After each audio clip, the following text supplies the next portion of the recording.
Hello बच्चों, class 8 subject Hindi grammar. देखिए अब अगले वीडियो में आपका यहाँ तक ही हुआ था। अब इसमें देखिए आप भाषा, बोली और उपभाषा के बारे में।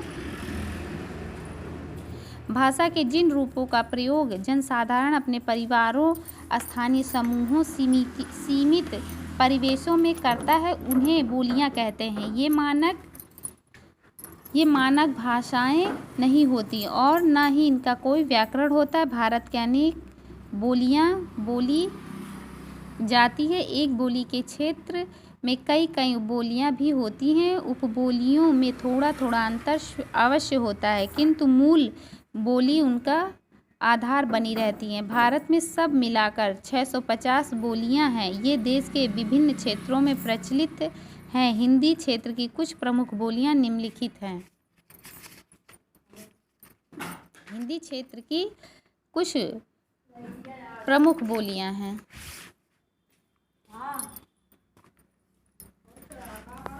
देखिए अब बोली यहाँ आपको दिया है, पहले बोली फिर क्षेत्र।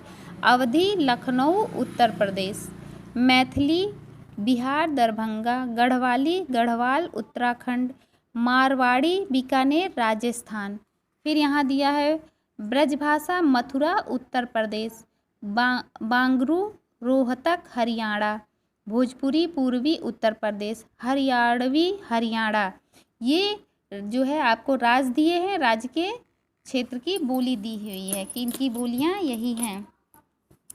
और अब देखिए यहाँ पे भाषा और व्याकरण। व्याकरण शब्द वी तथा आ उपसर्ग के पूर्व क्रिय धातु में लोट प्रत्यय लगने पर बनता है, जिसका सामान्य अर्थ होता है शब्दों का विश्लेषण।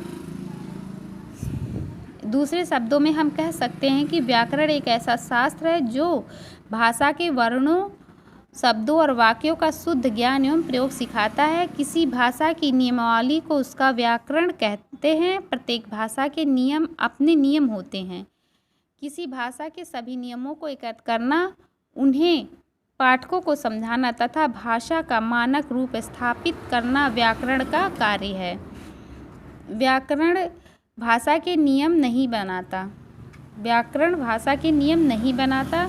समय समय पर भाषा में परिवर्तन होते रहते हैं, इसलिए व्याकरण में भी आवश्यकता अनुसार परिवर्तन करते हैं। व्याकरण हमारी भाषा को शुद्ध बनाता है, अतः भाषा के उचित प्रयोग के लिए भाषा के व्याकरण का ज्ञान होना बहुत आवश्यक है। जैसे किताब फट गया, बच्चा सो रहे था। ये जो है आप इसमें आपका जो है व्याकरण सही नियम से नहीं है, इसलिए ये शुद्ध वाक्य नहीं है। देखिए इन वाक्यों में कुछ अशुद्धियाँ हैं। ये अशुद्धियाँ व्याकरण के नियमों द्वारा ही दूर होती हैं, अतः इन वाक्यों को व्याकरण के नियमों के अनुसार इस प्रकार लिखते हैं। किताब फट गई, बच्चा सो रहा था। अब यहाँ जो है व्याकरण के नियम इसमें लगे हुए हैं, इसलिए ये वाक्य शुद्ध हो गया। अब आगे देखिए, अब ये व्याकरण के नियमों में बंध गए हैं जो पढ़ने में सरल लग रहे हैं और हमारी बात भी पूर्णतः स्पष्ट हो रही है। इस प्रकार व्याकरण भाषा को व्यवस्थित करता है, उसे अनुशासित करता है। अब इसकी परिभाषा आगे देखिए क्या है। व्याकरण वह शास्त्र है जो हमें शुद्ध बोलना, पढ़ना और लिखना सिखाता है। व्याकरण के 4 भाग होते हैं: वर्ण विचार, शब्द विचार, पद विचार, वाक्य विचार।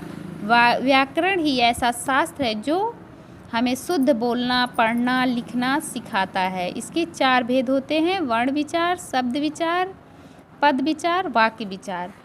अब देखिए आगे आपको जो है साहित्य। साहित्य आपकी हेडिंग है। साहित्य में देखिए क्या दे रहा है। ज्ञान के संचित कोश को साहित्य कहते हैं। साहित्य का साधारण अर्थ है एक साथ होना। साहित्य 2 रूप में मिलता है। पहला है पद साहित्य, दूसरा है गद्य साहित्य। पद साहित्य जब साहित्यकार अपनी बात कविता, दोहों, छंदों, गीतों आदि के द्वारा व्यक्त करते हैं तो यह पद्य साहित्य है। पद्य साहित्य के अंतर्गत तुलसीदास कृत रामचरितमानस, कबीरदास के दोहे, अन्य कवियों की छोटी बड़ी काव्य रचनाएं आदि शामिल होती हैं। और इसी तरह आपका जो है पद्य साहित्य है। गद्य साहित्य है जब साहित्यकार अपने विचार साधारण बोलचाल की भाषा द्वारा व्यक्त करते हैं तो वह गद्य साहित्य बन जाता है। कहानियाँ, नाटक, उपन्यास, निबंध, जीवनी पत्र, संस्मरण, रेखा चित्र आदि गद्य साहित्य के उदाहरण हैं। ये जो है आपका गद्य साहित्य था। बच्चों आपका जो है ये लेसन पूरा हुआ। इसमें भाषा, बोली, व्याकरण के बारे में बताया था। ये आपका पूरा हुआ। अब अगले वीडियो में आपका क्वेश्चन आंसर हम बताएंगे। धन्यवाद।